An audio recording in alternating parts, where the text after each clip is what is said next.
достойное место занимают темы реабилитации, санаторно-курортного развития, сбережения здоровья населения, все то, что можно и нужно развивать в Абхазии при участии ведущих российских научных и медицинских учреждений и коллективов.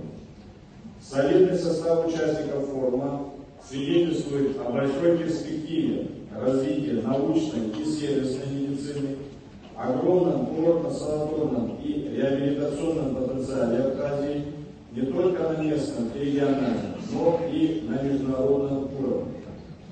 Хочу поблагодарить организаторов и участников за проявленный интерес.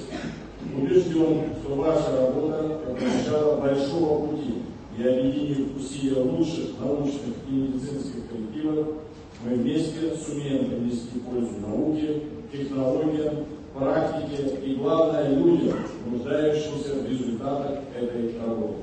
Президент Аслан Джамилев.